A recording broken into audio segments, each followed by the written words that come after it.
राष्ट्रीय शिक्षा नीति 2020 के आलोक में हिंदी भाषा शिक्षण हेतु की गई संस्तुति, प्रस्तुति एवं क्रियान्वयन के संबंध में समझ बनाने हेतु 6 दिवसीय वेबिनार के तृतीय दिवस में आप सबका हार्दिक स्वागत, अभिनंदन एवं वंदन है।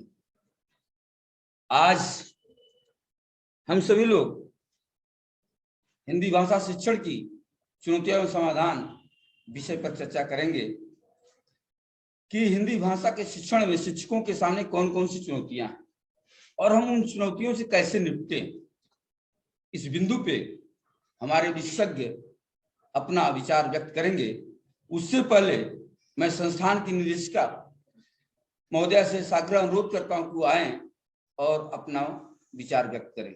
निदेशक महोदया।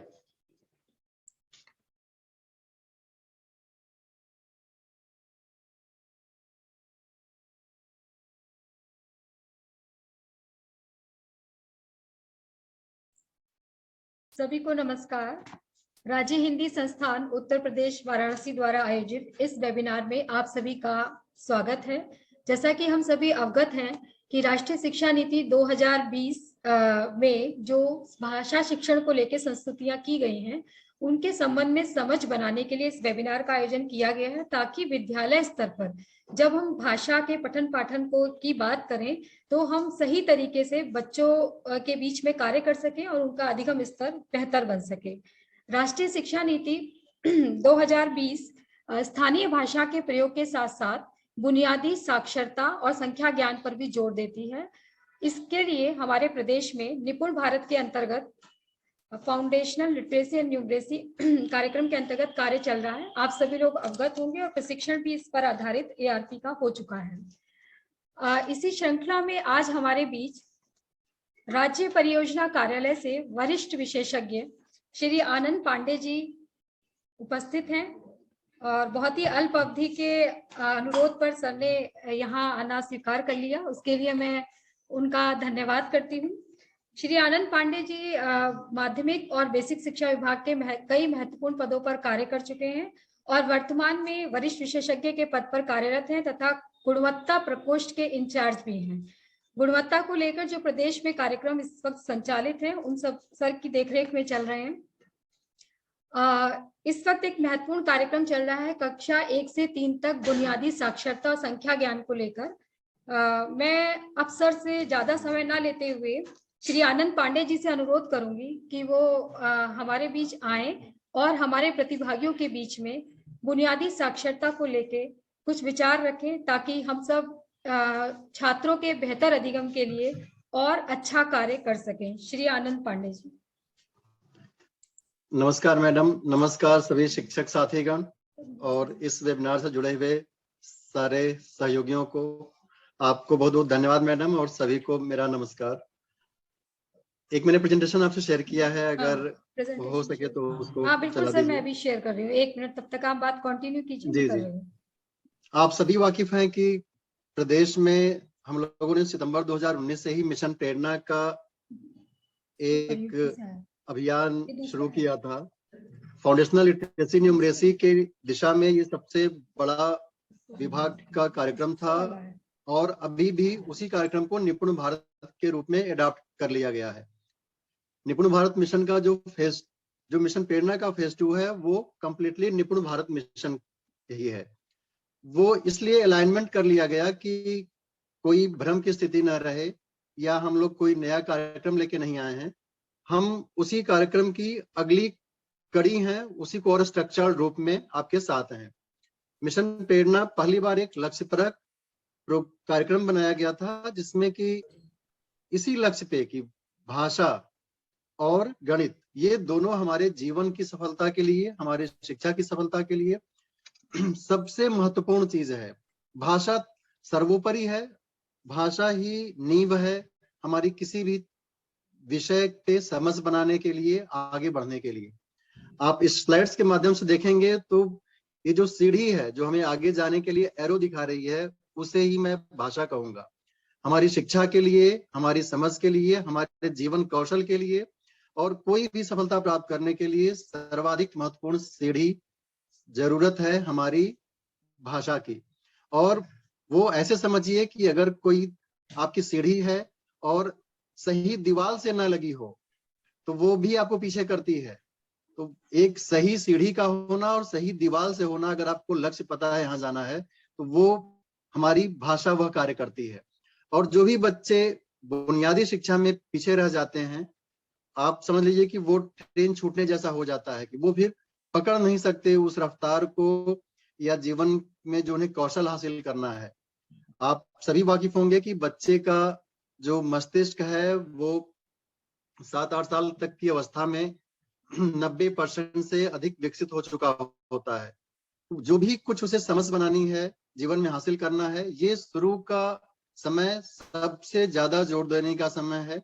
हमें फोकस्ड वर्क करने का समय है और टीचर ही वह प्राइम मूवर हैं जो इसकी शुरुआत कर सकते हैं और बच्चों को सपना दिखा सकते हैं, सपनों को हासिल करने का जरिया बन सकते हैं, उनके जीवन को सफल बना सकते हैं। इसी दिशा में निपुण भारत मिशन भारत सरकार ने जारी किया था 5 जुलाई 2021 को। ये एक स्ट्रक्चर्ड फ्रेमवर्क है। आप इसमें देखेंगे तो ये महसूस किया गया कहीं न कहीं कि हम भाषा और संख्या में पिछड़ रहे हैं। भाषा और गणित में कहीं न कहीं हमारी कुछ कमजोरी परिलक्षित हुई है। पहले हमारी ये सबसे बड़ी मजबूती थी। तो ये एक लक्ष्य बनाया गया है कि हमें क्या हासिल करना है 2026-27 तक। हमें एक स्ट्रक्चर्ड रूप में पूरे देश को हासिल करना है। तो ऐसा नहीं सकता कि यूपी के लिए अलग कोई लक्ष्य होगा या अलग समय होगा। तो हमें इसी समय में यह लक्ष्य जो भाषा और गणित के लिए बनाए गए हैं ये हासिल करना होगा। और जब भाषा में हम वो लक्ष्य हासिल कर लेंगे, ऑटोमेटिकली हमारी समझ डेवलप होगी, हम अन्य विषयों में भी अपनी समझ सुदृढ़ करके वो लक्ष्य हासिल कर सकते हैं। और जब भी बात होती है किसी लक्ष्य की, जब आपके सामने लक्ष्य होता है तो फिर हमारा प्रयास उस लक्ष्य की दिशा में होता है। फिर हम गैप जान पाते हैं कि कहाँ गैप आ रहा है और उसकी एनालिसिस कर सकते हैं। उस एनालिसिस के बाद हम टारगेटेड इंटरवेंशंस कर सकते हैं कि हमें कहाँ रिमेडियल की जरूरत है, कहाँ पे बच्चों को उनके फॉर्मेटिव आकलन कब करना है या किस बच्चे को कब कैसा सपोर्ट देना है, ये टीचर भली भांति जानता है। इसीलिए निपुण में सर्वाधिक जोर क्लासरूम ट्रांसफॉर्मेशन पे और क्लासरूम असेसमेंट पे दिया गया है। जो आप दिन प्रतिदिन बच्चों को देखते हैं, जो दिन प्रतिदिन आप करते हैं, हर कालांश में करते हैं, वो महत्वपूर्ण होता है। एक दिन का आकलन या सेंट्रलाइज्ड आकलन कभी भी महत्वपूर्ण राय या बच्चे का अधिगम स्तर नहीं दर्शाता है। जो आप होमवर्क से करते हैं, जो क्विजेस करते हैं, जो आप क्लासरूम्स में उसके साथ करते हैं, उसकी इसलिए होलिस्टिक रिपोर्ट की बात की गई है कि बच्चे का होलिस्टिक रिपोर्ट कार्ड जनरेट होगा। वो आप ही बता सकते हैं कि बच्चा कब किस दिशा में कैसा कार्य कर रहा है। ये लक्ष्य हमारे लिए सबसे महत्वपूर्ण है। हमें पता है कि हमें ये लक्ष्य हासिल करना है और इसके लिए अभी मैं आगे स्लाइड्स में दिखाऊंगा कि क्या क्या हम लोगों ने निपुण भारत में, गवर्नमेंट ऑफ इंडिया ने, गवर्नमेंट ऑफ उत्तर प्रदेश ने प्लान किया है। ये मुख्य घटक हैं। एनईपी जो आपका नई शिक्षा नीति है उसका अगर पिलर कहा जाए तो 2 पिलर जो हमारे लिए जरूरत है और वास्तव में वही नींव है, एक ईसीसीई और दूसरा है फाउंडेशनल लिटरेसी एवं न्यूमरेसी। आपने देखा होगा पहले से आंगनबाड़ी में बच्चे उनका अध्ययन और उनकी केयर चल रही है, बट एक स्ट्रक्चर रूप में पहली बार बाल वाटिका से कक्षा 3 तक के लिए लक्ष्य निर्धारित किए गए हैं। मतलब उसका प्री प्राइमरी एनईपी का बहुत बड़ा फोकस है। आप नेक्स्ट स्लाइड करिएगा ऋचा जी। इसमें हम लोगों ने टीचर्स की जो हमारी आंगनबाड़ी कार्यकर्त्री हैं, इनका ट्रेनिंग किया गया है। हमने पहल पुस्तिका उपलब्ध कराई है और इससे रोगों को रूबरू कराने के लिए हमारे पेरेंट्स को, हमारे सारे स्टेक होल्डर्स को एक जागरूक करने के लिए हमारा आंगन हमारे बच्चे कार्यक्रम भी चलाया। एक ये जो महत्वपूर्ण घटक शामिल हुआ है एनईपी और हमारे निपुण भारत में, वो प्री प्राइमरी है। बाल वाटिका के रूप में लक्ष्य भी निर्धारित किया गया है। 5 से 6 वर्ष के बच्चों के लिए 1 वर्ष की प्रिपरेटरी कक्षा बाल वाटिका के रूप में संचालित की गई है। इसी प्रकार एक बड़ा घटक है हमारा फाउंडेशनल लिटरेसी न्यूमरेसी। आप सभी वाकिफ हैं 2026-27 तक अचीव करना है और भाषा गणित के लिए दक्षताएं निर्धारित कर दी गई हैं। हम लोगों ने स्टेट के रूप में हर विषय के लिए लर्निंग आउटकम्स डिसाइड किए हैं। SCRT के स्तर पे वो चीजें तैयार कर ली गई हैं जो आपसे शेयर हो जाएंगी सेशन के साथ ही। लेकिन ये अचीव कैसे होगा, टारगेट तो बता दिया गया, इस पूरे फ्रेमवर्क में एक रास्ता भी बताया गया है और वह रास्ता आपको इन्हीं स्लाइड्स में मैं आपको शेयर करूंगा। हम लोगों ने डिजाइन की है अच्छी सामग्री, पाठ्य सामग्री बनाई गई है और जो सबसे महत्वपूर्ण बात है, ये पाठ्य सामग्री जो आपकी सहज के रूप में है, टेक्स्ट बुक वर्कबुक हमेशा से आप अवेयर हैं, और हम लोगों ने रिपोर्ट कार्ड भी डिजाइन किया था जो भेजे गए थे। नेक्स्ट स्लाइड जो आपकी क्लासरूम ट्रांसफॉर्मेशन पे है, ये सबसे महत्वपूर्ण विषय है। मैं, हमारी पूरी टीम, आप सब जरूर मानते होंगे कि हमारी जो मंजिल है, हमारा जो लक्ष्य है, उसके लिए हमारा रास्ता यहीं से जाता है, कक्षा कक्ष से। ये सफलता के लिए हमें इसी रास्ते से जाना होगा, हम सब इसी रास्ते से गुजरे हैं और यही हमें मंजिल तक पहुंचा सकता है। ये सबसे महत्वपूर्ण घटक है। हम लोगों ने पूरा जो वर्क किया ये इसी के इर्द गिर्द डिजाइन है। अगर हमारा टीचर अपना बेस्ट परफॉर्म करे तो हम सारी चीजें हासिल कर ले जाएंगे, समयबद्ध रूप से हासिल कर ले जाएंगे। हम सब जो आज इस मुकाम पे हैं, अपने गुरुजनों के ही आशीर्वाद, उनके प्रयास, उनकी प्रेरणा, उनकी ऊर्जा, उनका जो टैलेंट था, जो उन्होंने हमें पिरो दिया है, हम सब उन्हीं रास्तों से चल के, इन्हीं कक्षा कक्षों से गुजरे हुए हैं। तो हम लोगों ने जो पहले कक्षा कक्ष था, आपने देखा होगा, वो थोड़ा सा ड्राई जैसा था। तो बच्चा हर समय कैसे अट्रैक्ट रहे, कैसे सीख सके, उसके लिए हम लोगों ने 102 प्रिंटेड पोस्टर्स, कन्वर्जेशन चार्ट्स आपको उपलब्ध कराया है कि बच्चा रीडिंग हैबिट्स उसमें कैसे अडॉप्ट हो जाए, कैसे वो इंटरेक्ट हो जाए। मैथ किट्स उपलब्ध कराई गई उसके लिए। आपको सीखने के लिए अभी हम लोग नेक्स्ट ईयर में science kits junior high school में भी उपलब्ध करा रहे हैं और बेसिक में मैथ किट्स की 2 एडिशनल किट्स अवेलेबल कराई जाएंगी। इसके साथ साथ टीचर्स गाइड उपलब्ध कराई गई। ये टीचर्स गाइड कोई नई चीज नहीं है, वो बेसिकली जो टीचर्स के बेस्ट प्रैक्टिसेस हैं, जो वो क्लासरूम ट्रांसफॉर्मेशन में कर गुजरे हैं, जहां उन्होंने सफलता की कहानी गढ़ी है, उन्हीं का ध्यानाकर्षण हो, आधारशिला हो, शिक्षण संग्रह हो, यह उन्हीं टीचर्स ने तैयार किया है और उन्हीं सफलता की कहानियों को एक संकलित रूप में हम लोगों ने आपके साथ साझा किया है। ये जो हमारा पूरा कार्यक्रम है, भारत सरकार और यूपी गवर्नमेंट ने जो अडॉप्ट किया है, निपुण भारत मिशन 2026-27 तक FLN को अचीव करने के लिए, उसी के लिए आपका टीचर्स ट्रेनिंग भी प्लान किया गया है और हम लोग आगे इस पे निरंतर कार्य करते रहेंगे। एक बात जरूर देखिएगा कि हम ही आप में बहुत सारे शिक्षक हैं जो बहुत अच्छा कर रहे हैं, तो जो वो टैलेंट एक्सचेंज है, जो आप उनसे सीख सकते हैं कि ऐसा क्या है जो मैं अभी नहीं कर रहा हूं और वो कर रहे हैं, ये आप एक दूसरे से विचारों की जो शेयरिंग है वो उससे जान सकते हैं, उससे अपने यहाँ अडॉप्ट करके और अच्छा कर सकते हैं।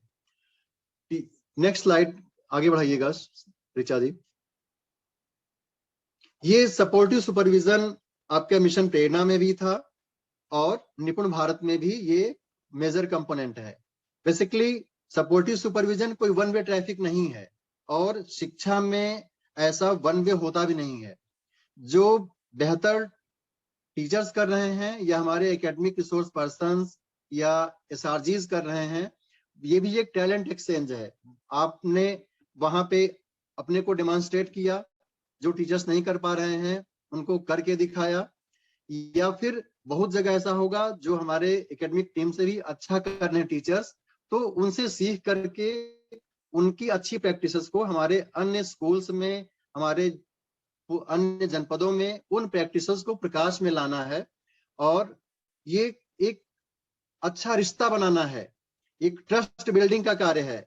और जहां पे ट्रस्ट बिल्डिंग, पेरेंट्स से कम्युनिकेशन अच्छा हो गया, जब आपने उनको एक सीक्वेंशियल इमेज दिखा दी कि हम क्या कर रहे हैं और हम जो कर रहे हैं इसके करने से ये अचीव हो जाएगा, तो वो बच्चे को और बच्चे के साथ उसके अभिभावक को आपने सपना दिखा दिया। और सपना दिखाने के साथ जब आपने बता दिया कि हमारा क्लासरूम ऐसा है, हमारे पास सबसे अच्छी एकेडमिक टीम है, सबसे स्किल्ड टीचर्स हैं, ट्रेन्ड टीचर्स हैं और हम इसके लिए निरंतर कार्य कर रहे हैं, आपको हर दिन उसमें इन्वॉल्व हो जाना पड़ेगा। एक दिन में कुछ नहीं होता है, लेकिन हर दिन कुछ कुछ करने से चीजें आगे बढ़ जाती हैं। तो ये फेथ हमें डेवलप करनी पड़ेगी पेरेंट्स के साथ, और ये हमारे निपुण भारत का कम्युनिटी का सहयोग, सामुदायिक सहभागिता बहुत बड़ा कंपोनेंट है। और आकलन की भी बात इसमें की गई है। आकलन भी आपने देखा होगा, टाइम एंड मोशन का जो शासनादेश जारी हुआ था उसमें बीओ और बीएससी लेवल पे आकलन मना किया गया है। इसलिए मना किया गया है कि एकेडमिक चीजों की समझ हर व्यक्ति की सम्यक नहीं होती है। तो वो सबसे अच्छी समझ होती है टीचर्स की, या फिर स्टेट लेवल पे एक एकेडमिक टीम होती है जो टीचर्स से ही सीखती है, उनके इनपुट लेती है, फीडबैक लेती है, और खुद भी पेडागॉजी एक्सपर्ट्स होते हैं। तो निपुण में इस बात को फोकस किया गया है कि क्लासरूम असेसमेंट और ब्रॉड लेवल के असेसमेंट की बात की गई है। और यह असेसमेंट नाइस के रूप में हो सकता है, या फिर आपका स्टेट अचीवमेंट सर्वे, या स्टेट कोई अपना SCRT बड़ी संस्था है उसके माध्यम से असेसमेंट प्लान कर सकता है। लेकिन डेली की जो समझ है वो टीचर्स को होती है। और यह आकलन सर्वाधिक महत्वपूर्ण इसीलिए हो जाता है कि टीचर को सारा कुछ पता है, 360 डिग्री पता है बच्चों के बारे में, और इसी से जनरेट होता है हमारा होलिस्टिक प्रोग्रेस कार्ड। निपुण में ऐसा रिपोर्ट कार्ड की बात की गई है कि बच्चे का होलिस्टिकली उसका पर्सनालिटी रिफ्लेक्ट होनी चाहिए। सिर्फ ये नहीं है कि उसने आज टेस्ट दिया क्या कर लिया, वो डेली क्या कर रहा है, उसका बिहेवियर कैसा है, वो स्कूल कितने दिन ड्रॉप आउट हो रहा है, नहीं आ रहा है, उसका कम्युनिकेशन स्किल कैसा है, उसमें बाकी आप एक बात ध्यान दिलाना चाहूंगा कि जो आप पहले को करिकुलर एक्टिविटीज करते थे, म्यूजिक है, आर्ट है, खेल कूद है, अब निपुण के बाद ये सब हमारे करिकुलम का हिस्सा है। अब ये बृहद रूप में सब करिकुलम ही है, तो ये भी उसका एक हिस्सा है कि बच्चा इन सब गतिविधियों में कैसा पार्टिसिपेशन है, कैसा अचीवमेंट कर रहा है। तो ये आपको आकलन करना है, और होलिस्टिक प्रोग्रेस कार्ड एक महत्वपूर्ण घटक है।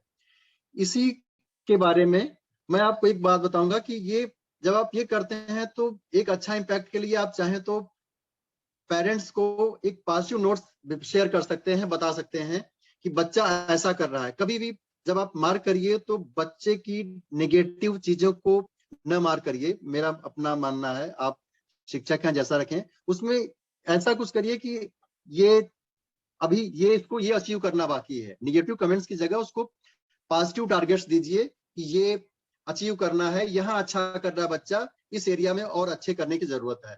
तो वो जब आप क्लासरूम्स में एक और कम्युनिटी से एक रिलेशनशिप डेवलप कर लेते हैं, और एक्सपेक्टेशंस आपकी जो अपने से होती है, अपने बच्चों से होती है सबकी, और जो अच्छे टीचर्स हैं वो हमेशा अपनी एक्सपेक्टेशंस हाई रखते हैं, और उसके लिए जब कंसिस्टेंटली डेली वो वर्क करते हैं तो कोई दो राय नहीं कि हम अपना लक्ष्य समय पर अवश्य ही हासिल कर लेंगे, और हासिल करने में सफल ही रहेंगे। इन सब के लिए जो हमारा नेक्स्ट सेशन शुरू होगा, तो आप पूरे सेशन के लिए प्लान कर लीजिएगा, और डे 1 में ये प्लान करिएगा जिससे कि एक टोन जो होती है, जो एक कल्चर होता है, हर स्कूल का एक कल्चर होता है, वैसे एक हर क्लासरूम का कल्चर होता है, वो वहाँ के प्रधानाध्यापकों से, शिक्षकों से, कमिटी पार्टनरशिप से डेवलप होता है। जितनी अच्छी हमारी बॉन्डिंग रहेगी, जितना अच्छा हमारा रिश्ता रहेगा आसपास से, जितना हमारी ट्रस्ट बिल्डिंग रहेगी, जितना हम डेली अपने लिए, अपने स्कूल के लिए, अपने बच्चों के लिए, उनकी दक्षताओं के लिए जो डेली करेंगे, वही हमारा प्रयास होगा, और वही हमें हमारी सफलता के लिए रास्ता बनेगा और हमें सफलता दिलाएगा। बुनियादी शिक्षा के लिए, निपुण भारत के लिए ये मुख्य बातें थी जो मुझे आपसे शेयर करनी थी। इसी निपुण भारत के फर्स्ट फेज में गवर्नमेंट ऑफ इंडिया ने 100 डेज का रीडिंग कैंपेन शुरू किया है। ये 100 डेज रीडिंग कैंपेन बच्चों में पढ़ने की रीडिंग कैपेसिटी बढ़ाने के लिए ही फोकस करते हुए किया गया है। इसीलिए 21 फरवरी को अंतर्राष्ट्रीय मातृभाषा दिवस भी सेलिब्रेट किया गया, मनाया गया। कि देखिए, जब हम अपनी भाषा में मजबूत होते हैं, स्वाभाविक सी बात है, हम जो भाषा हमारी जन्म से है, जो हमारी मदर टंग है, इसमें हम सोचते हैं, तो इसमें हमारी समझ डेवलप होती है। यही समझ हमें उच्च शिक्षा की ओर अग्रसर करती है, हमारी सफलताओं के लिए रास्ता बनाती है और हमें जीवन में भी सफलता हमारी भाषा ही उपलब्ध कराती है। ये थोड़ी सी बातें थी जो मैं आपसे शेयर करना चाहता था। मुझे यहाँ समय देने के लिए, आपसे अपनी बातें साझा करने के लिए मैं ऋचा जी का, निदेशक हिंदी संस्थान का बहुत बहुत धन्यवाद देता हूँ। आप सभी साथियों को बहुत बहुत धन्यवाद देता हूँ और आपसे मैं हमेशा बहुत उम्मीद करता हूँ कि आपका जो प्रयास है वो हमेशा बेहतर ही रहा है और ये सफलता की कहानी हम लोगों ने हजारों हजार विद्यालयों में देख रखी है और यदि आप चाहेंगे तो ये सफलता की कहानी कुछ नया कर सकता है। Thank you Richa ji, thank you very much. नमस्कार।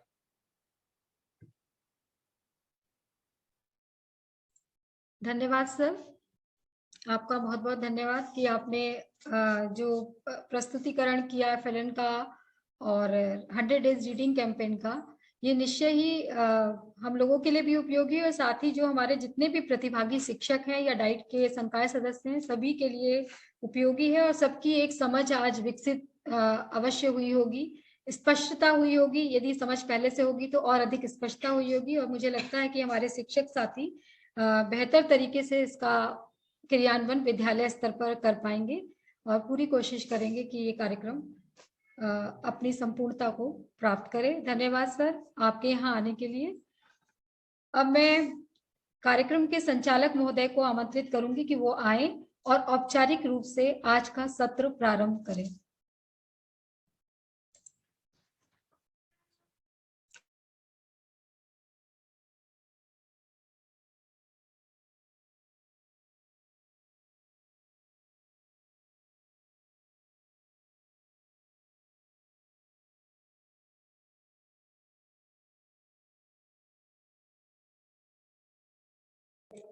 धन्यवाद मैम।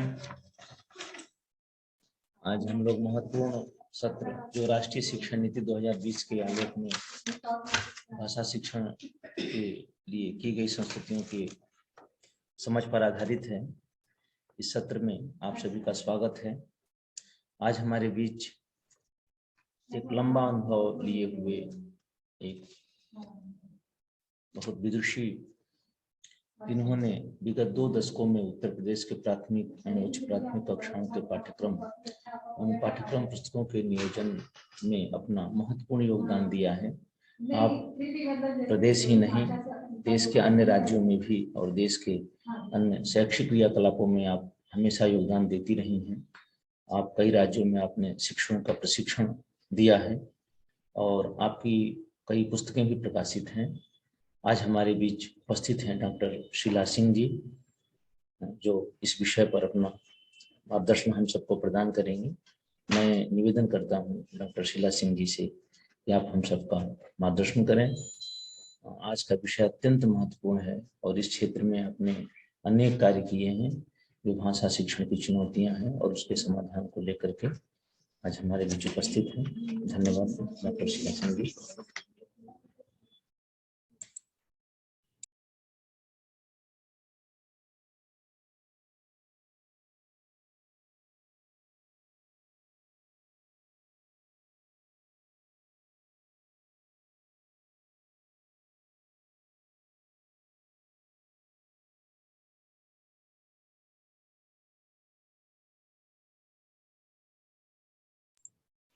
सभी लोगों को नमस्कार। आज राज्य हिंदी संस्थान द्वारा यह वेबिनार ऐसे समय में आयोजित किया जा रहा है जब हम आजादी के 75 वर्ष पूरे होने पर अमृत महोत्सव मना रहे हैं और नई शिक्षा नीति 2020 की देश को शिक्षा को एक नई दिशा देने का पुरजोर समर्थन करते हुए हम सबको एक नया मार्ग भी दिखा रही है। निश्चित रूप से यह प्रशिक्षण हम सब के लिए बहुत महत्व रखता है। तो आइए हम थोड़ी बात कर लेते हैं। आज का हमारा विषय है भाषा शिक्षण की चुनौतियां और समाधान।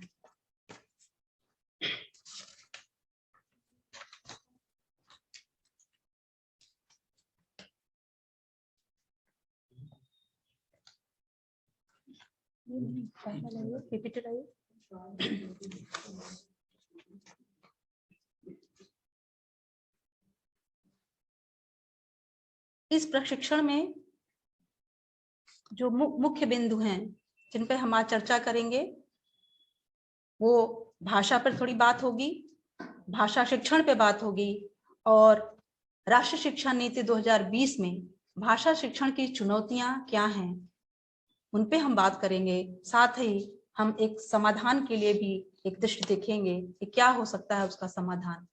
आइए हम आगे चलते हैं। भाषा वह साधन है जिसके द्वारा मनुष्य बोलकर, सुनकर, लिखकर या पढ़कर अपने मन के भावों या विचारों को दूसरों के समक्ष प्रकट करता है, अथवा जिस माध्यम से हम अपने भावों या विचारों को दूसरों को समझा सकते हैं और दूसरे के भावों को समझ सकते हैं, वही भाषा है। भाषा शब्द संस्कृत के भाष धातु से बना है, जिसका अर्थ ही है बोलना या कहना। भाषा के संबंध में बहुत सारे विद्वानों ने अपनी अपनी बातें रखी हैं, जिनमें आचार्य महर्षि पतंजलि की बात है। उन्होंने कहा है, जो वाणी वर्णों में व्यक्त होती है उसे भाषा कहते हैं।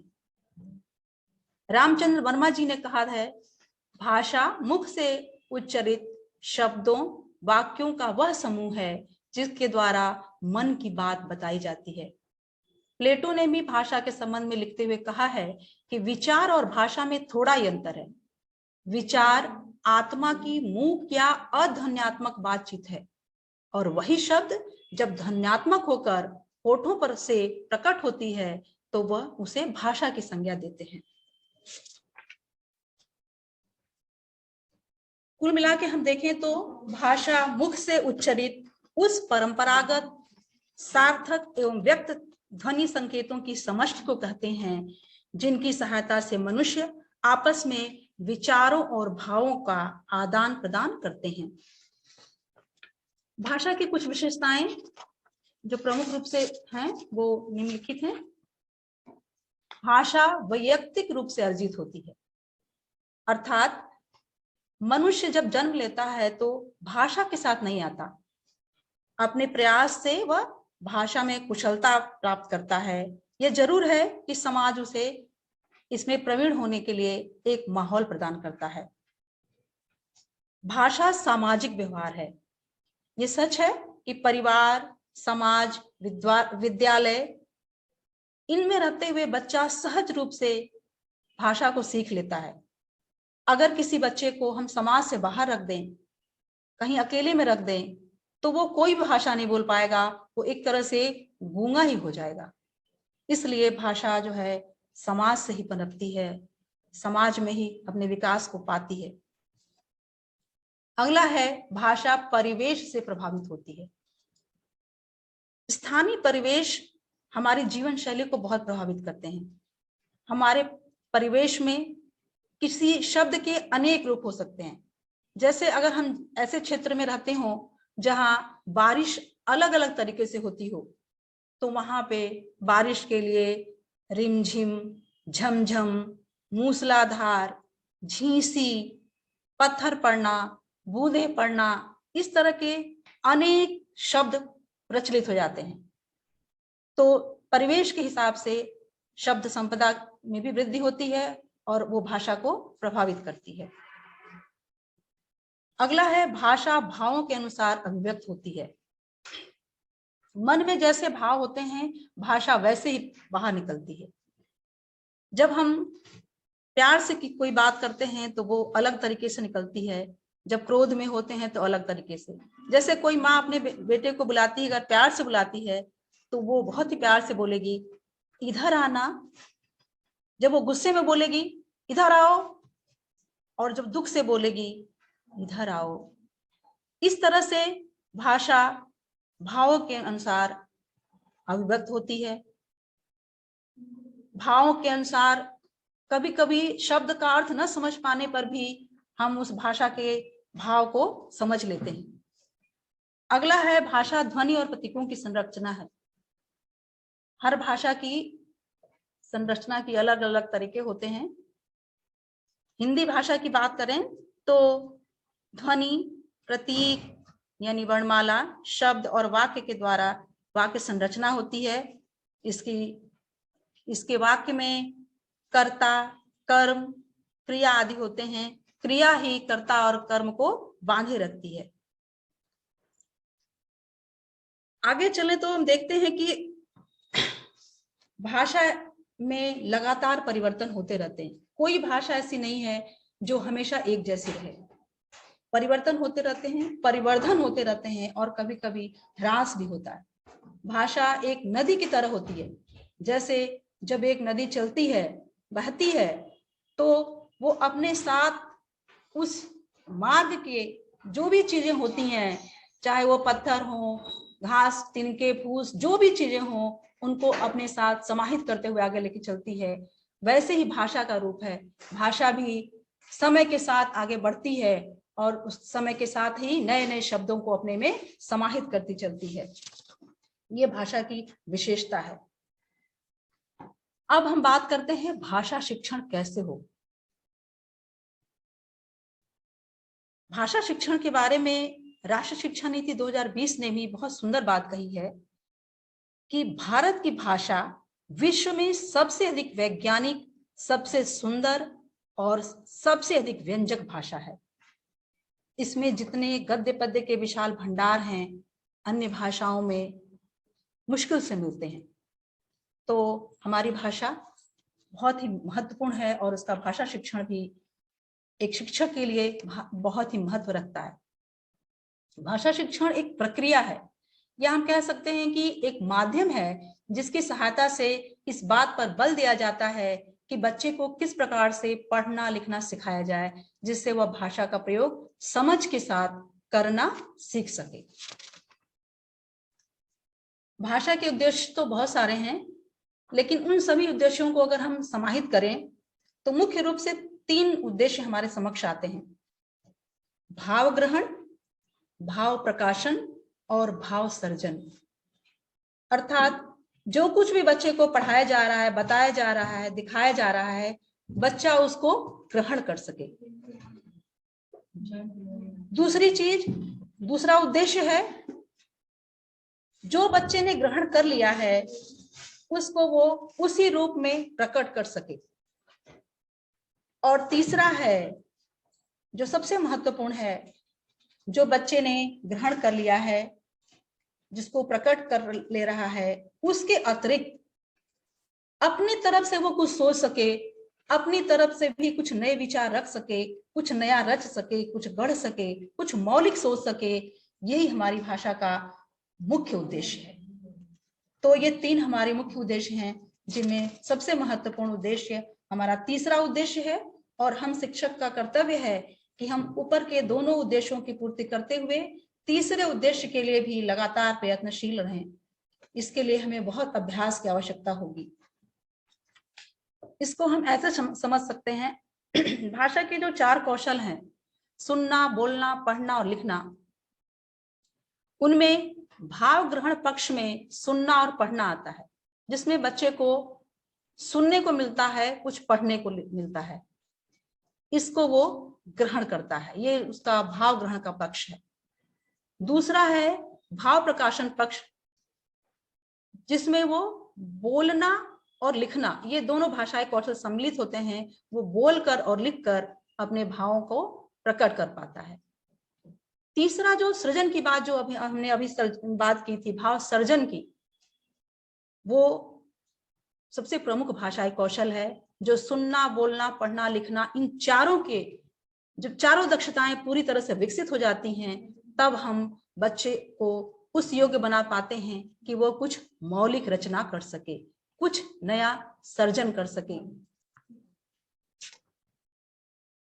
अब हम बात करते हैं आज के मुख्य विषय पर, भाषा शिक्षण की चुनौतियां और समाधान। राष्ट्रीय शिक्षा नीति 2020 ने साफ साफ कहा है कि बच्चे के घर और विद्यालय की भाषा एक होनी चाहिए। साथियों, हम सब जानते हैं कि जब बच्चा घर से विद्यालय में आता है तो वो कुछ भाषा ऐसी भाषा लेकर आता है जो प्रायः विद्यालय से मैच नहीं करती है।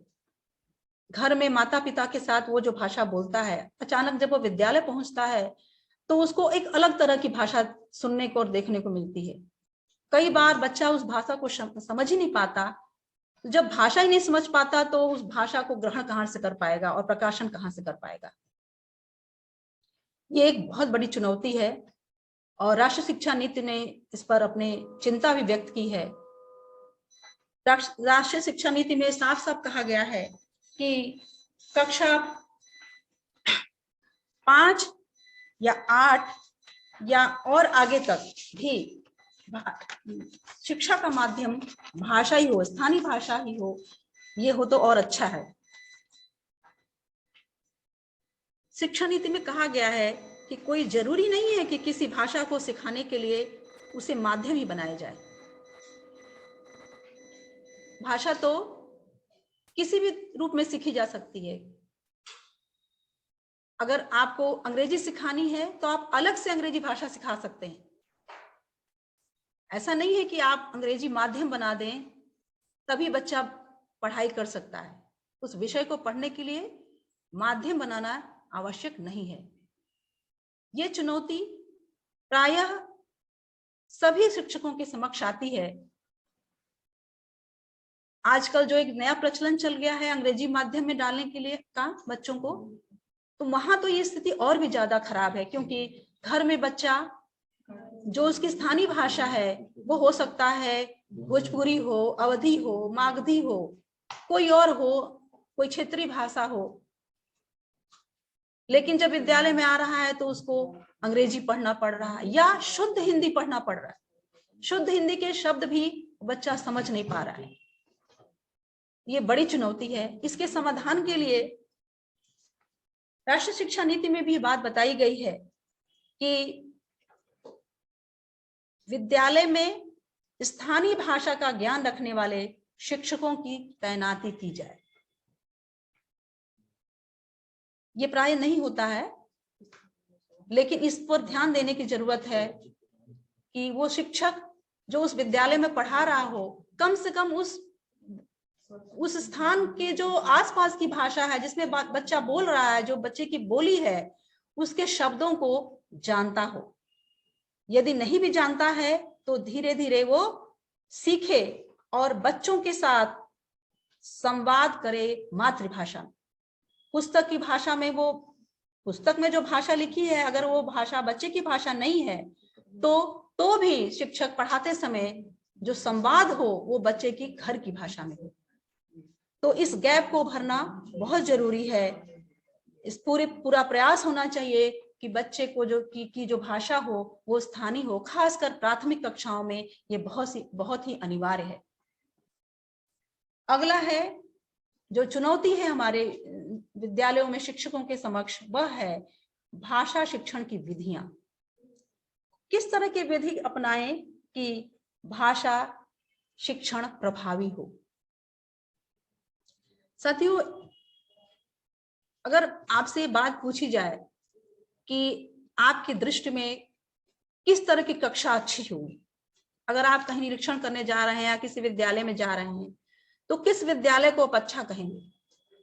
निश्चित रूप से आपके मन में तुरंत ये बात आएगी कि जिस विद्यालय में बच्चे अनुशासित हों, कक्षाएं बहुत शांतिपूर्वक तरीके से चल रही हों, शिक्षक कक्षा में पढ़ा रहा हो, बच्चे अच्छे से सुन रहे हों, काम को कर रहे हों, वो जो है कक्षा अच्छी कक्षा होगी।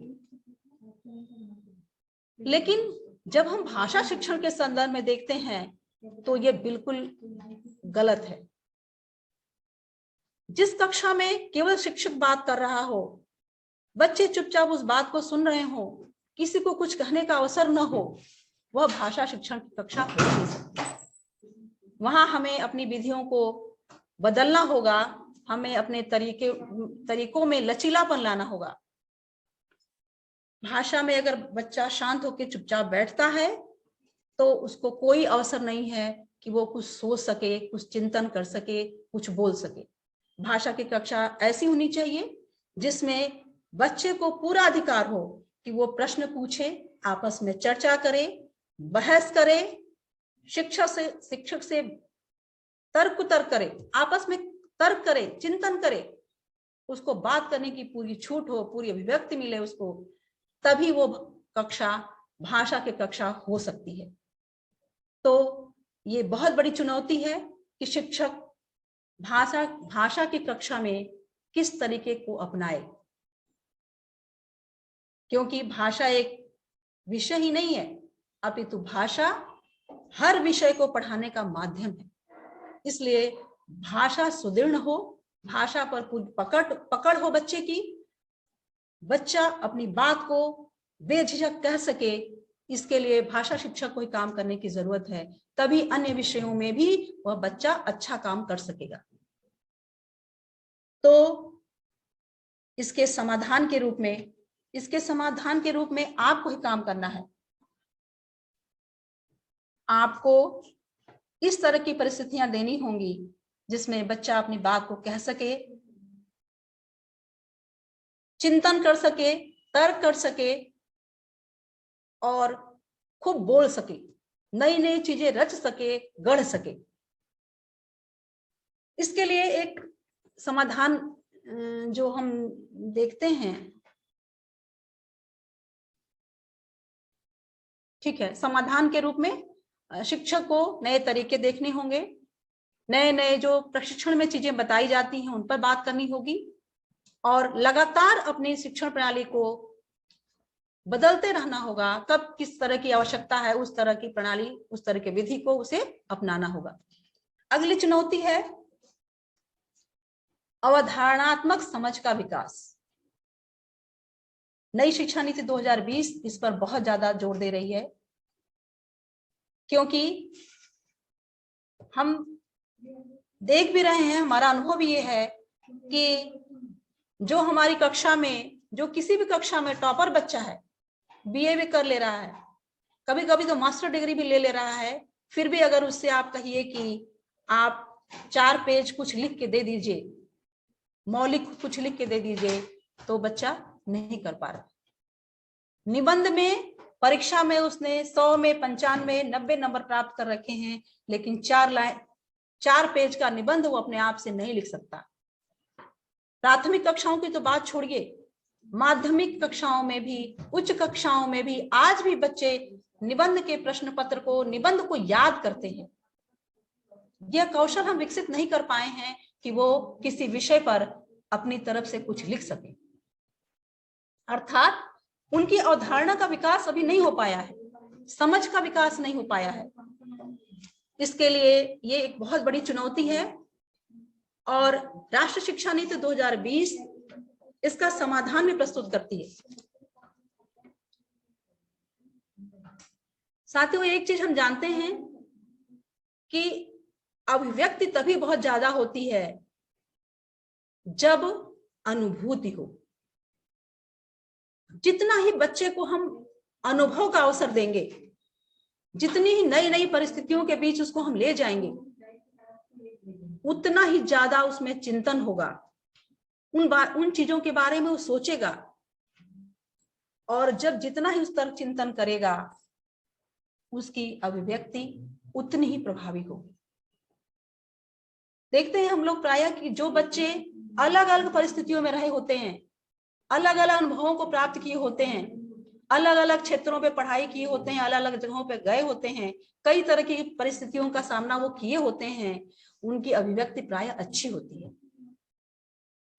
तो अवधारणात्मक समझ के विकास के लिए ये बहुत बड़ा ये आवश्यक है कि हम बच्चे को अनुभव के पर्याप्त अवसर दें, उनको चिंतन के अवसर प्रदान करें, तभी वो अभिव्यक्ति अच्छे से कर पाएंगे। और जो सबसे बड़ी बहुत बड़ी चिंता है राष्ट्रीय शिक्षा नीति 2020 की, कि रटंत प्रणाली से हटकर बात हो, वो तभी हो पाएगा जब हम समझ का विकास बच्चे में कर सकेंगे। हमारी शिक्षा नीति, हमारे शिक्षा पद्धति में हम देखते हैं कि बच्चा ऐसे कुछ नहीं पढ़ता, जो भी पढ़ता है वो परीक्षा की दृष्टि से पढ़ता है, उसका एकमात्र उद्देश्य होता है परीक्षा। और वो जो चीज समझ में नहीं आती है, अवधारणा समझ में नहीं आई, उसने रट लिया, रट के नंबर तो पा गया, लेकिन वास्तव में जब समाज में उसको किसी चीज का सामना करना पड़ता है तो बच्चा कहीं कर नहीं पाता। मैथ में टॉप करने वाले बच्चे को भी अगर आप पूछ दीजिए कि 1.25, 2.25 या किसी और का हिसाब पूछने के लिए कह दीजिए तो वो गड़बड़ हो जाएगा। जबकि दुकान का वह बच्चा जो शायद पढ़ा लिखा नहीं है लेकिन उसके पास अनुभव है तो वो तुरंत उसका हिसाब बता देता है। हम दुकान पर जाते हैं, कभी कभी हमें 2.25, 2.25 का हिसाब नहीं लगा पाते हैं, लेकिन दुकान पर बैठा हुआ वो बच्चा झट से बता देता है। ये है समझ, अवधारणा की समझ, जो पाठ्य पुस्तकों से हट के हमको लानी होगी। बच्चे को रटंत प्रणाली से मुक्ति दिलानी होगी और कक्षा में इस तरह के अवसर देने होंगे जिसमें बच्चे को समझ का पर्याप्त समय मिले, वो समझे, चीजों को समझे, विश्लेषण करे, तर्क करे, चिंतन करे, और ये सब प्रयोग और अनुभव के बाद ही वो कर पाएगा। अगला है बहुभाषिकता। बहुभाषिकता एनसीएफ 2005 में भी इस पर बहुत जोर दिया गया था और अब 2020 नई शिक्षा नीति में भी इसको बहुत मुख्य रूप से रखा गया है। भाषा एक बहुत बड़ा अस्त्र है, भाषा बहुत बड़ी शक्ति है। तो आज के वैश्विक समय में जरूरी है कि भाषा, बच्चा कई तरह की भाषाओं को जाने, बहुभाषिकता की प्रवृत्ति उसके अंदर आए। और ये एक बहुत बड़ी चुनौती है हमारे शिक्षक के समक्ष कि कैसे वो इस चीज को कक्षा में कर पाएगा। एक सत्र में, एक पीरियड में जब उसको भाषा पढ़ाना है तो वो हिंदी भाषा पढ़ा रहा है तो कैसे अन्य भाषाओं के शब्दों को भी, अन्य भाषाओं का भी उसमें प्रयोग कर पाए, ये वो चुनौती है। लेकिन 2020 नई शिक्षा नीति में कहा गया है कि, और एनसीएफ 2005 में भी कहा गया था कि जब हम एक भाषा की बात कर रहे हैं तो उसी के साथ साथ हम अन्य शब्दों को भी सम्मिलित करते चलें। कक्षा में कई ऐसे बच्चे हैं जो अलग अलग भाषाओं को बोलते हैं, हम उस शब्द के, किसी विशेष शब्द के अन्य क्या क्या उनके नाम हैं, ये बच्चों से पूछें तो एक शब्द के कई नाम बच्चे बता जाते हैं, जिससे बच्चों को बहुत सारे शब्दों की जानकारी हो जाती है। एनसीएफ में एनईपी 2020 में कहा गया है कि बच्चे 2 से 8 वर्ष तक जल्दी भाषा सीखते हैं। यह वह समय होता है जब बच्चों को कई भाषाएं सिखाई जाएं तो वो बहुत तेजी से उन भाषाओं को सीख लेते हैं। इस उम्र में बच्चों को भाषा सीखने का अवसर देना होगा हमें, ये हमारे समक्ष चुनौती है। एनसीएफ 2020 में बहुत सारी भाषाएं जो हमारी 8वीं अनुसूची की भाषाएं हैं उन सब पर बहुत जोर दिया गया है और कहा गया है कि उन सभी भाषाओं की जानकारी बच्चों को यथासंभव दी जाए। संस्कृत पर बहुत जोर देते हुए कहा गया है कि संस्कृत ऐसी भाषा है जिसमें अपार साहित्य भरा हुआ है, हर विषय पर, चाहे वो ज्ञान, विज्ञान, दर्शन, भूगोल, खगोल, ज्योतिष, शिल्पकला, चित्रकला, जितने विषय हैं, गणित, औषधि, रसायन, खनिज, सारा कुछ उसमें भंडार भरा हुआ है ज्ञान का। तो इस भाषा को भी बच्चों तक लाना होगा। चुनौती होगी हमारे शिक्षकों के समक्ष कि हम छोटे बच्चों के साथ किस तरह से काम करें कि संस्कृत और अन्य भाषाओं को भी वो सीख सके। इसके लिए शिक्षा नीति 2020 समाधान भी देती है। उसका कहना है कि छोटे छोटे वाक्यों में, सरल वाक्यों में बच्चों के साथ बातचीत की जाए, रोचक तरीके से उनको पढ़ाया जाए। जो भी बातचीत करें हम वो संवादात्मक शैली में करें तो बच्चे धीरे धीरे भाषाओं को सीखने लगते हैं। समस्या ये भी है कि शिक्षक को अगर वो भाषा नहीं आती होगी तो कैसे पढ़ाएगा। इसके लिए समाधान के रूप में नई शिक्षा नीति कहती है कि शिक्षकों को नियुक्त करने के बारे में राज्यों को सोचना होगा। अगर चाहे तो कई राज्य मिलकर शिक्षकों की नियुक्ति के लिए द्विपक्षीय समझौते कर सकते हैं, अर्थात एक राज्य के शिक्षक को दूसरे राज्य में भेजने की कोई इस तरह की समझौते हो सकते हैं जिनसे सभी बच्चों को अनेक भाषाओं को सीखने का अवसर मिलेगा। अगला है नैतिक मूल्यों और जीवन कौशलों की शिक्षा। ये बहुत चिंता की बात है साथियों कि शिक्षा का मतलब ही था व्यक्ति को मानव बनाना, अर्थात उसमें मानव के सारे गुणों को भर देना। लेकिन आज उच्च शिक्षा प्राप्त करने के बाद भी हम देखते हैं कि नैतिक मूल्यों और जीवन मूल्यों की शिक्षा बच्चों में रही नहीं रही गई है। और जितने गलत काम करने वाले बच्चे हैं, अक्सर देखा जा रहा है युवाओं में खासकर, तो पता चलता है कि वो उच्च शिक्षा प्राप्त हैं, तकनीकी शिक्षा प्राप्त हैं, और अपराध, हिंसा, तमाम गलत चीजों में वो जुड़ चुके हैं। तो ये बहुत बड़ी चुनौती है, और हम शिक्षकों के लिए खासकर कि हमारी शिक्षा व्यवस्था में, हमारी शिक्षा प्रक्रिया में, हमारे कक्षा शिक्षण में क्या कमी रह गई है कि हम बच्चों में नैतिक मूल्य नहीं भर पा रहे। राष्ट्रीय शिक्षा नीति 2020 इस पर बहुत बड़ी चिंता प्रकट करती है और उसे ये चुनौती के रूप में लेती है। इसके समाधान के रूप में हम ये कह सकते हैं कि प्रारंभ से ही, प्राथमिक कक्षाओं से ही बच्चों को पंचतंत्र, जातक कथाएं, हितोपदेश और अन्य दंत कथाएं, जिनमें बहुत सारी शिक्षाएं छुपी हुई हैं, भारतीय परंपरा में अनेक प्रेरक कहानियां हैं, जिनको गढ़ने और सीखने का अवसर बच्चों को दिया जाए, उनको इस तरह से पढ़ाया जाए, उनके जीवन से जोड़कर उन बातें की जाए कि बच्चों के अंदर वो मूल्य समाहित हो जाए। कहा जाता है कि बचपन में जो संस्कार बन जाते हैं वो बड़ी उम्र तक भी रहते हैं। इसलिए प्राथमिक कक्षाओं में इस बात पर बहुत ध्यान देने की जरूरत है कि किस तरह की पढ़ाई हो कि बच्चों में नैतिक मूल्य और जीवन कौशल पर्याप्त मात्रा में समाहित हो। यहाँ हम आपके हिंदी की पाठ्य पुस्तक के कुछ पाठों को उदाहरण स्वरूप देना चाहते हैं।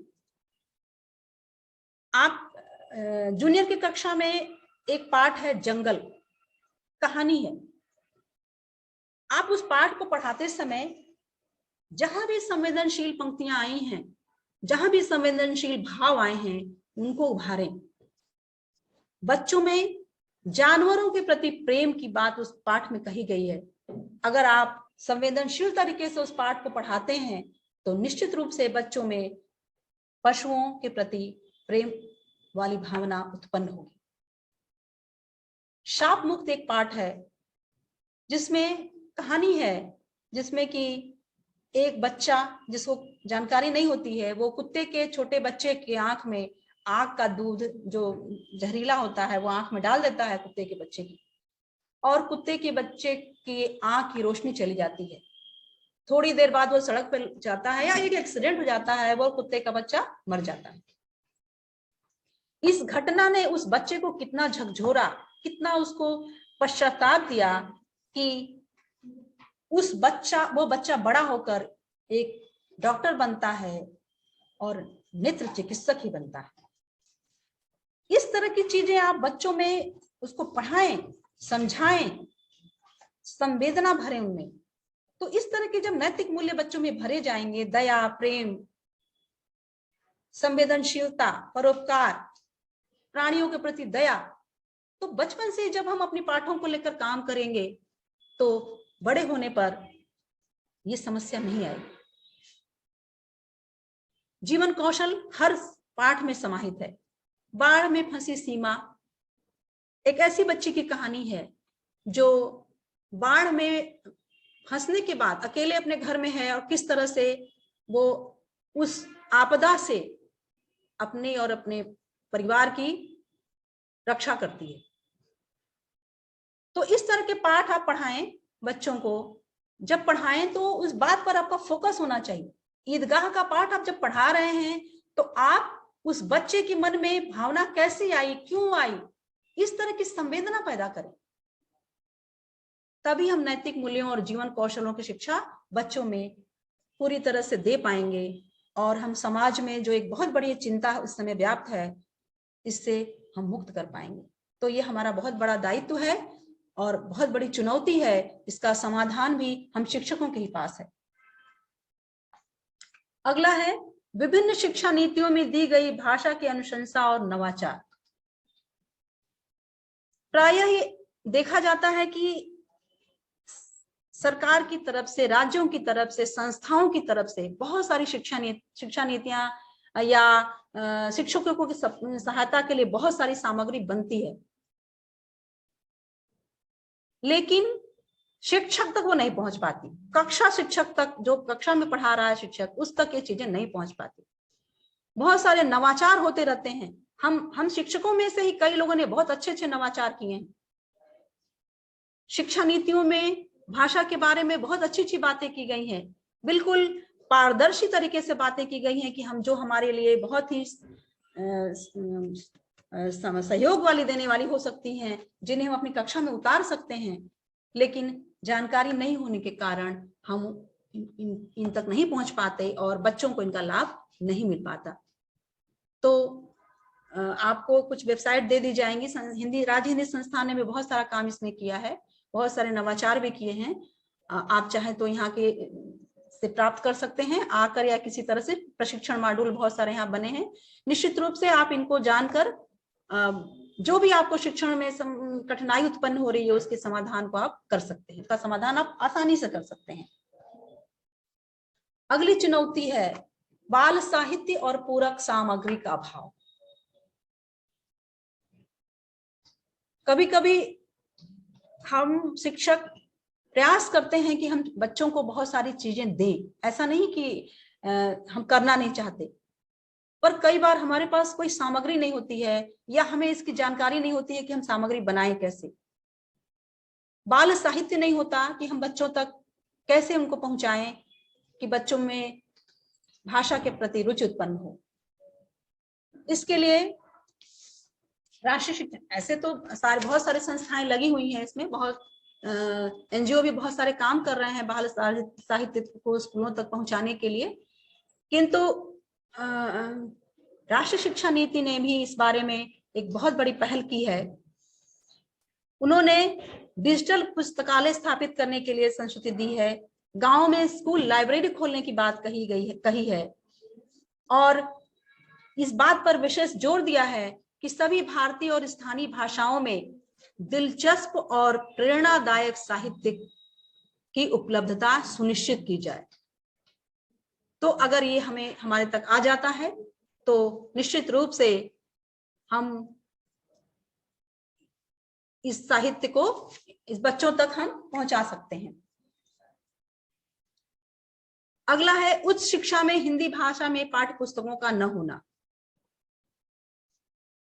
भाषा शिक्षण की चुनौती में एक बहुत बड़ी चुनौती ये भी है कि उच्च शिक्षा में, इंजीनियरिंग में, चिकित्सा में या और भी बड़ी इस तरह के जो टेक्निकल कोर्स हैं, उनमें हिंदी की पाठ्य पुस्तकें नहीं हैं, जिसके कारण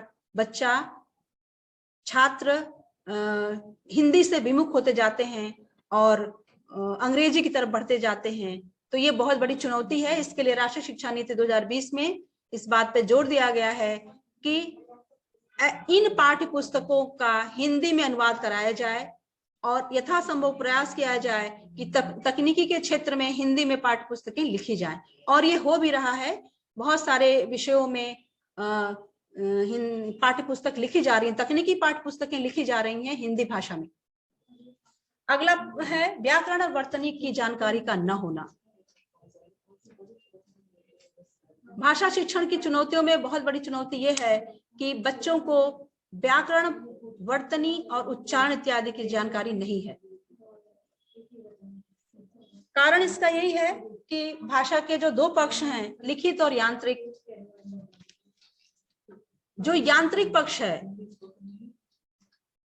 लिखित में ही जो यांत्रिक पक्ष है, उस यांत्रिक पक्ष की हम अनदेखी करते रहते हैं। अभिव्यक्ति को तो हम महत्व दे रहे हैं, लेकिन यांत्रिक पक्ष का कई बार उसको हम थोड़ा सा छोड़ देते हैं कि अरे इसकी बहुत ज्यादा जरूरी नहीं है। कई ऐसे विद्वान हैं जो शुद्धता पे बहुत जोर नहीं देते। उनका ये कहना होता है कि आप सर्जन पे जोर दीजिए, न कि लेखन में अशुद्धियों पर। लेकिन अगर भाषा का हम विकास करना चाहते हैं, भाषा को सक्षम बनाना चाहते हैं, सशक्त बनाना चाहते हैं, तो व्याकरण, उच्चारण, वर्तनी इत्यादि पर बहुत जोर देना आवश्यक है। इसके पहले जो वेबिनार हुआ था उसमें व्याकरण पर आधारित ही वो प्रशिक्षण था। आप चाहें तो वो दीक्षा पर या यूट्यूब पर पढ़ा होगा। व्याकरण, वर्तनी, उच्चारण के संबंध में बहुत सारी बातें की गई थी उसमें। उस वेबिनार में बहुत अलग अलग विस्तार से इस पर बात की गई थी कि किस तरह की वर्तनी होनी चाहिए, किस तरह व्याकरण में क्या क्या चीजें होनी चाहिए, भाषिक ध्वनियां कैसी होनी चाहिए, या उच्चारण हम कैसे करें। तो इसके लिए आप उन प्रशिक्षण साहित्य को भी देख सकते हैं, आप यूट्यूब पे भी देख सकते हैं। और राष्ट्रीय शिक्षा नीति 2020 इस पर भी जोर देता है। और उच्चारण के लिए वह कहता है कि भाषा लैब की स्थापना पे जोर दिया जा रहा है। अगर बच्चे को उच्चारण नहीं कर पा रहा बच्चा, जैसे श, श, स, अगर वो सकार का उच्चारण ठीक से नहीं कर पा रहा है, बहुत प्रयास करने के बाद भी नहीं कर पा रहा है, तो उसके लिए भाषा लैब है, जिसमें बच्चा खुद ही बोलता है और खुद ही अपनी कमियों को समझता है और फिर सुधार करता है। तो ये बहुत जरूरी है कि शिक्षक को व्याकरण इत्यादि की सब अच्छी जानकारी हो, तभी वो बच्चों तक शुद्ध भाषा तक पहुंचा सकता है और बच्चे को भाषा शिक्षण में सशक्त कर सकता है। अगला है जो बहुत महत्वपूर्ण है, भाषा के प्रति अरुचि। आज का जो समाज है, उस समाज में एक धारणा बन गई है कि हिंदी भाषा पढ़ने से कुछ नहीं होगा। अगर हमें रोजगार में जाना है, आगे बढ़ना है, तो अंग्रेजी भाषा पढ़नी होगी। ये अरुचि अभिभावक में भी है और उसके बाद बच्चे में भी आ जा रही है। ये बहुत बड़ी चुनौती है। इसको हम सबको विचार करना होगा कि हम इस चुनौती से कैसे बाहर आएं, इसका समाधान क्या हो। शिक्षा नीति कहती है कि रोजगार भी अगर हम करने जा रहे हैं तो उसमें भी जो भाषा के बारे में, भाषा पर पकड़ होनी बहुत जरूरी है। अगर हमें अपनी भाषा की ही पकड़ नहीं होगी तो हम क्या कर पाएंगे, क्योंकि बच्चा जब भी कुछ बोलता है, सोचता है, तो वो अपनी मातृभाषा में सोचता है। मातृभाषा में सोचा गया, मातृभाषा में बोला गया, लिखा गया, जितना प्रभावी होगा, या मातृभाषा में पढ़ी गई जो चीज जितनी समझ उसकी होगी, उतनी दूसरी भाषा में पढ़ी हुई नहीं होगी। तो भाषा में रुचि जगाने के लिए जरूरी है कि हमारे पास साहित्य ऐसे हो, हमारी शिक्षण शैली ऐसी हो कि हम बच्चे में भाषा शिक्षण के प्रति प्रेम जगा सकें। और सबसे बड़ी चीज, बच्चे में संप्रेषण की शक्ति हो। हम ऐसा बना सकें बच्चे को कि वो कोई भी बात बहुत अच्छे तरीके से कर सके। आज कैरियर के लिए भी कहीं भी आप जाइए, अगर आपकी भाषा पर पकड़ है, आप अच्छी तरीके से अपनी बात को प्रस्तुत कर पाते हैं, तो आपका कैरियर निश्चित रूप से उज्जवल होगा।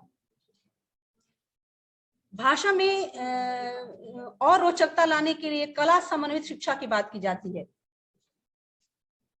कला समन्वित शिक्षा ऐसी शिक्षा है जो प्राथमिक स्तर पर चित्रों के माध्यम से कही गई है, कलाओं के माध्यम से शिक्षा दी जा रही है। जैसे आपके समक्ष ये है, ये कहानी है चिड़िया और चींटी की। छोटे बच्चे में अगर आप भाषा का विकास करना चाहते हैं तो इस तरह की चित्रात्मक कहानी को उनके समक्ष रखें। चिड़िया और चींटी की कहानी है। चिड़िया, अरे चींटी तो नदी में बहती जा रही है, नीचे एक चिड़िया, ये चींटी है जो नदी में बह रही है और बचाओ बचाओ चिल्ला रही है। कहानी इसी तरह से आगे चित्रों के माध्यम से प्रस्तुत है। तो आप देखेंगे कि चित्र भाषा को सीखने में कितना महत्वपूर्ण भूमिका निभाते हैं। राष्ट्रीय शिक्षा नीति 2020 कहती है कि कला को हर विषय में शामिल कीजिए। आप केवल भाषा में ही नहीं, आप गणित में, विज्ञान में, हर जगह कला को शामिल करिए। और दूसरी बात एक और है, अगर शिक्षा की शैली अच्छी हो तो वो किसी भी विषय में रुचि उत्पन्न करा देता है। आप अपने बचपन में याद करिए, जो शिक्षक बहुत अच्छा पढ़ाते रहे होंगे, जो आपको बहुत अच्छे लगते होंगे, निश्चित रूप से उनका विषय भी आपको बहुत अच्छा लगता होगा। तो रुचि जगाने के लिए शिक्षक की शैली, शिक्षक का व्यवहार और शिक्षक का पाठ पढ़ाने का तरीका, शिक्षक का जो TLM है, ये सब कुछ रोचक होना चाहिए, तभी बच्चे में हम भाषा के प्रति रुचि जगा सकते हैं।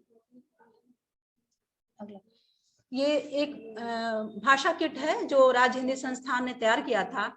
ये प्राथमिक स्तरीय भाषा किट है, जिसमें बहुत सारी चीजें चित्रों के माध्यम से रखी गई हैं। बच्चे को कैसे हम शब्द ज्ञान कराएं, कैसे अक्षर ज्ञान कराएं, कैसे विशेषण सिखाएं, संज्ञा सिखाएं, इस तरह की बहुत सारी चीजें इसमें दी गई हैं।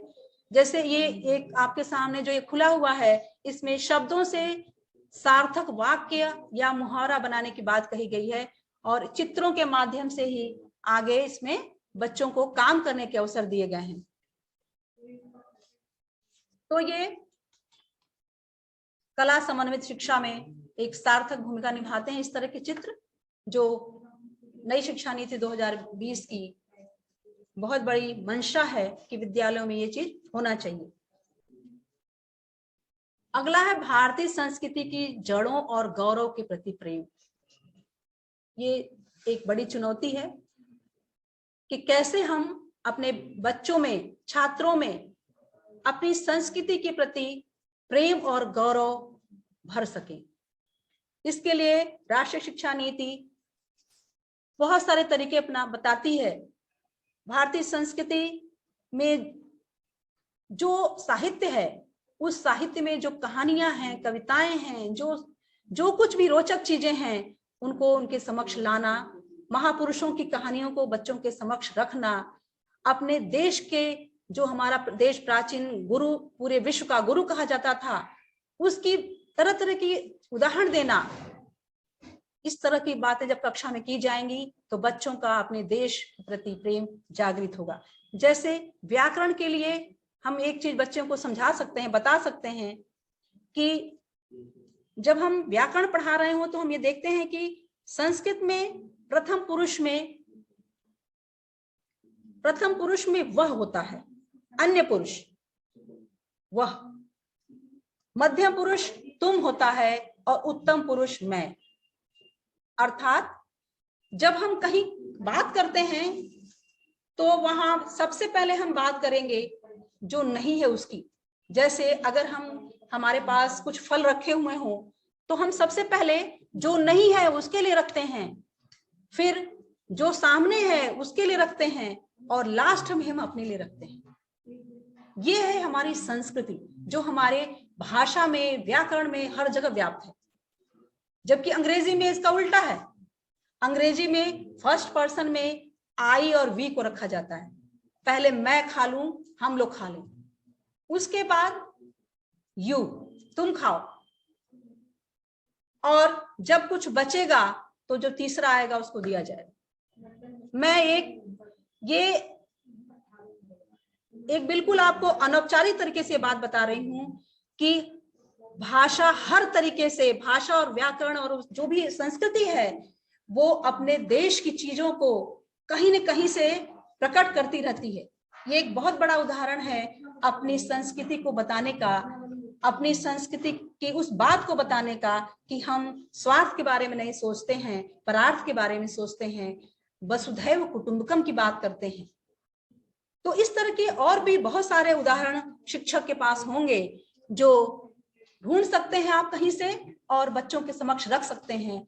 कहानियां तो इतनी पड़ी हुई हैं कि आप, पर्याप्त कहानियां हैं, आप बच्चों को उनको सुनाइए और अपनी संस्कृति, साहित्य को सुनाते हुए, राष्ट्र की अखंडता, एकता की बात करते हुए उनमें देश के प्रति गौरव की भावना भर सकते हैं।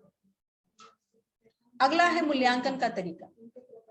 हम जिन चुनौतियों की बात कर रहे हैं, ये सभी चुनौतियां वही हैं जो नई शिक्षा नीति 2020 में जिनको रखा गया है, जिन पर बात किया गया है। मूल्यांकन का तरीका एक बहुत बड़ा बिंदु है और हमारी शिक्षा व्यवस्था में जो एक कमी आई है, जो हम एक गुणवत्तापूर्ण शिक्षा में कमी देख रहे हैं, वो मूल्यांकन के पीछे उसका कारण मूल्यांकन है। बहुत बड़ा कारण है मूल्यांकन। मूल्यांकन में क्या है? केवल परीक्षा होगी, उसमें जो नंबर दिए जाएंगे उन्हीं पर बच्चों का रिजल्ट बन जाएगा। हम मान लेंगे कि बच्चा इतना जानता है और उसको नंबर मिल गया कि तुम 90% वाले हो। राष्ट्रीय शिक्षा नीति 2020 इस पर बहुत जोर देती है कि सतत और व्यापक मूल्यांकन हो। हर समय मूल्यांकन चलते रहना चाहिए और मूल्यांकन केवल लिखित चीजों का ही नहीं हो, बल्कि मौखिक अभिव्यक्ति का हो, मौलिक अभिव्यक्ति का हो।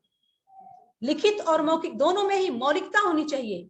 बच्चा अपने आप से क्या कर पा रहा है, क्या सोच पा रहा है, उस पर बात होनी चाहिए। अगर हम निबंध की बात कर रहे हैं, कोई चीज लिखने के लिए दे रहे हैं, तो क्या किताबी बात लिखी गई है या कुछ उसमें उसका अनुभव भी समाविष्ट है, इस पर देखना होगा। मूल्यांकन के लिए बहुत सजग रहने की जरूरत है और परीक्षा में नंबर के साथ साथ, इसीलिए हमने बहुत सारे बाद में पहले बहुत सारे तरीके भी आए थे कि आप इन चीजों से भी आप बच्चों का दीजिए। प्रोजेक्ट की चीजें भी आई हैं, बहुत सारी चीजें हैं। तो सतत और व्यापक मूल्यांकन के लिए ये सब चीजें आई हैं।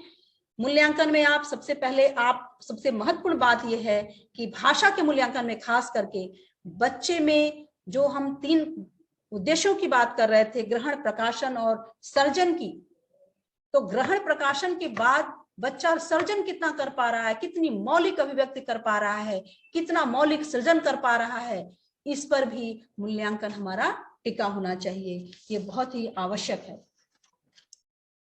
साथियों, हमने अभी जो बात की, वो जो हमारी चुनौतियां थी, जो हमने विषय लिए थे, वो राष्ट्रीय शिक्षा नीति 2020 में जिन बातों को रखा गया था, उन्हीं चुनौतियों पर हमने बात की और हमने कुछ समाधान देने का भी प्रयास किया। बाकी प्रयास तो हमारे कक्षा शिक्षक को ही करना है, सारा प्रयास उसी का है। इसलिए शिक्षक को बहुत ही जागरूक और बहुत ही तत्पर रहने की आवश्यकता है। अंत में इस आशा और विश्वास के साथ मैं इस सत्र को समाप्त करती हूँ कि हम इन बातों को वास्तविक धरातल पर लाएं और लगातार इसके लिए प्रयास करते रहें। हम भाषा के नौकरी पेशा शिक्षक नहीं है, ये बात ध्यान रखिएगा। भाषा का शिक्षक अगर अपने को नौकरी पेशा शिक्षक मान लेगा तो फिर कुछ नहीं हो पाएगा, क्योंकि हम बात कर चुके हैं कि भाषा केवल एक विषय नहीं है, बल्कि सभी विषयों को जानने का एक माध्यम है। तो हम नौकरी पेशा शिक्षक नहीं हैं, बल्कि हम पर इस देश की भावी पीढ़ी को संस्कार देने एवं उसको सभ्य नागरिक बनाने की बहुत बड़ी जिम्मेदारी है। अंत में मैं दुष्यंत कुमार की इस पंक्ति के साथ अपनी बात को समाप्त करती हूँ। कैसे आकाश में सुराख नहीं हो सकता, कैसे आकाश में सुराख नहीं हो सकता, एक पत्थर तो तबीयत से उछालो यारो। बहुत बहुत धन्यवाद। नमस्कार।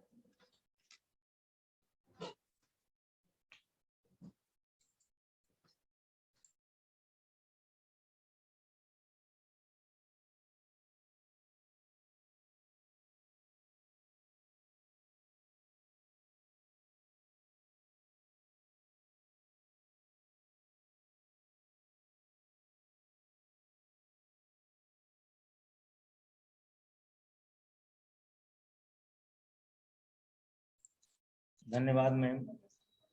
आपने बड़े ही सरल और सहज तरीके से हम सभी लोगों को जो राष्ट्रीय शिक्षा नीति 2020 के आलोक में शिक्षण के संदर्भ में जो समझ पर आधारित यह प्रशिक्षण है, इसमें भाषा शिक्षण विषयक जो चुनौतियां हैं, उन चुनौतियों को हम कैसे कक्षा कक्ष तक समाप्त करें और उसका एक सहज समाधान आपने हम सबको प्रदान किया।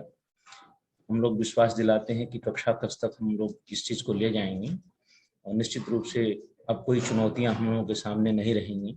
आपने बड़े सहज तरीके से समस्त चुनौतियों का समाधान आपने प्रस्तुत किया है और हम लोग निश्चित रूप से इसको हृदयंगत करेंगे। धन्यवाद मैम, बहुत बहुत धन्यवाद आपको।